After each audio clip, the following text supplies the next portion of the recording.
आज हम 11वां पुरुषोत्तम मास का 11वें अध्याय का श्रवण करेंगे। बोलो पुरुषोत्तम भगवान की जय। 11वां अध्याय। नारद जी बोले, हे महामुनि, ऋषि कुमारी जो तप मुनियों को भी दुष्कर कार्य है वह उसे करने लगी, यदि हमें सुनाइए। श्री नारायण बोले, उस कल्याणी ने शांत सनातन पांच मुखी शिव का चिंतन कर अति दारुण तप आरंभ किया।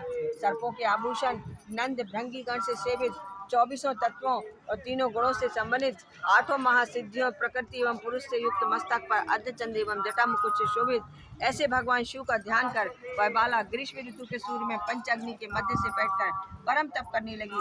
हेमंत और शिशिर ऋतु में ठंडे जल में बैठकर मुख को जल के ऊपर करके तप करने लगी। उस समय वैसी प्रतीत हुई मानो जल में कमलाग्नि खिली हो। सिर के नीचे से काले बाल ऐसे शोभित होते थे मानो लताएं फैली हुई। शीत के कारण उसके ब्रह्मांड में से निकलता हुआ धुआं ऐसे प्रतीत होता था मानो कमल से मकरंद का पान करके भौरे निकल रहे हो। कमलांगी कन्या प्रातः सायंकाल धूम्रपान करके रहती थी। उसका कठोर तप सुनकर इंद्र बड़ा चिंतित हुआ। हे नंदन, सब देवताओं को सराहनीय योग्य ऐसे तप में लगी हुई ऋषि कन्या को 9000 वर्ष बीत गए। तब पार्वती पति शंकर ने बाला के तप से प्रसन्न हो उसे अपने अगोचर के रूप में दर्शन दिया। वह शिव का दर्शन पाकर झटपट खड़ी हो गई मानो देह में प्राण वापस आ गए हों। वह तप से दुबली बाला हष्ट पुष्ट हो गई। हवा, धूप, वर्षा से पीड़ित वह कन्या शिव जी को अत्यंत प्रिय लगी। तब कन्या ने नम्र हो शंकर जी को प्रणाम किया। फिर विश्व वंदित शंकर की मानसिक उपचारों से पूजा करके बड़ी श्रद्धा भक्ति स्तुति करने लगी। कन्या बोली, हे पार्वती बल्लभा, हे प्राणनाथ, हे प्रभु, हे भर्ग, हे भूतेश, हे गौरीश, हे शंभो, हे तमह, हे सोम सूर्य और अग्नि रूपी त्रिनेत्र वाले मेरे आधार है। हे मुंडमालधारी, आपको नमस्कार है। अनेक तपों से उत्पन्न पीड़ा वाले व्याधि से इस घोर संसार रूपी सागर में डूबे हुए दुष्ट काल रूपी सर्प के ऊपर दाढ़ों से डसे हुए प्राणी भी आपकी शरण में आकर मुक्त हो जाते हैं। विभो, आपने बाणासुर को अपनाया, राजा अलर्क की मरी हुई स्त्री को जीवित किया। हे दयानाथ, हे भूतेश्वर, हे चंडीश्वर, हे भावत्राण, हे मृत्युंजय, हे प्राणनाथ, हे दक्ष के संतक, हे शत्रुओं के नाशक, अपने भक्तों के जन्म मरण रूप बंधन के नाशक, आवागमन के मिटाने वाले, हे सृष्टिकर्ता, हे प्रति, हे पाप, आपको नमस्कार। बोले, ऋषि की तपस्विनी पुत्री मन और वाणी से शिव जी की स्तुति कर शांत हो गई।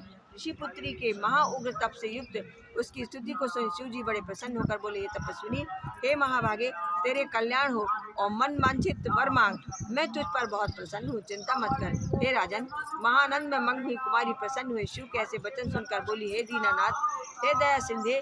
शिव के ऐसे वचन से बोली, दीनानाथ, दया सिंधे, यदि आप मेरे ऊपर प्रसन्न हैं तो मुझे मन इच्छित पति दीजिए। हे प्रभु, देर मत करो। हे महादेव, मुझे पति दो, श्रेष्ठ पति दो। मैं पति मांगती हूँ, इसके अतिरिक्त और कुछ नहीं चाहती। ऐसा कहकर वह चुप हो गई। महादेव जी सुनकर मुनि कन्या से बोले, हे मुनि कन्या, तूने जो कहा है वही होगा। तूने 5 बार पति पति कहकर वर मांगा है, इसलिए हे सुंदरी, तेरे 5 पति होंगे और वे सब शूरवीर, धर्मवेता, साधु, सत्यवादी, पराक्रमी, जवान, अपने गुणों से विख्यात, सत्य प्रतिज्ञ, जितेंद्रिय, तुझे सब सुख देने वाले और सब इस गुणवान राजकुल उत्पन्न होंगे।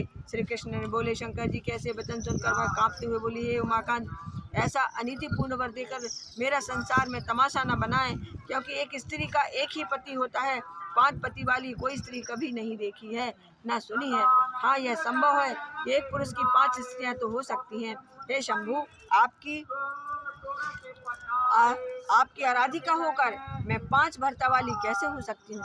हे कृपानिधि, ऐसा कहना आपको शोभा नहीं देता।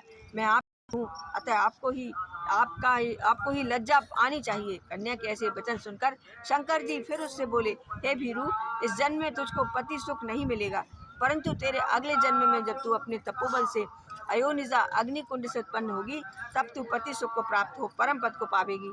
तूने मेरे प्रिय स्वरूप दुर्वासा का अपमान किया है। हे शंभु, यदि तू दुर्वासा कुपित हो जाए तो वे तीनों लोगों को भस्म कर दें।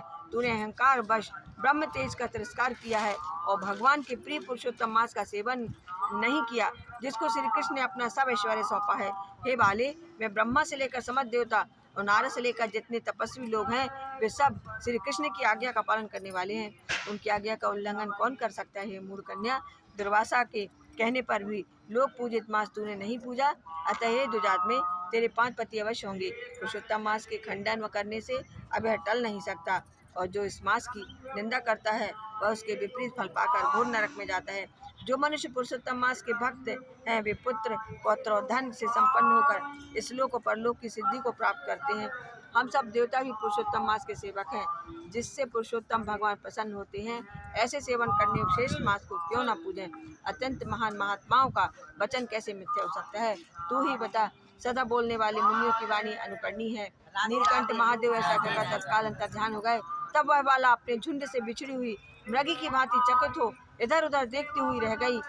बोले, हे मुनियों, कि चंद्रमा के समान युक्त भाल वाले सदाशिव के अंतर्धान होने पर, जैसे इंद्र तत्सुर दैत्य का वध करने पर ब्रह्म हत्या लगने के कारण हत्या हुई थी, उसी प्रकार मुनि कन्या को दुर्वासा के वचनों का उल्लंघन करने के कारण चिंता सामने। बोलो उत्तम महाराज की जय। मात नदी हर हर शंभो काशी विश्वनाथ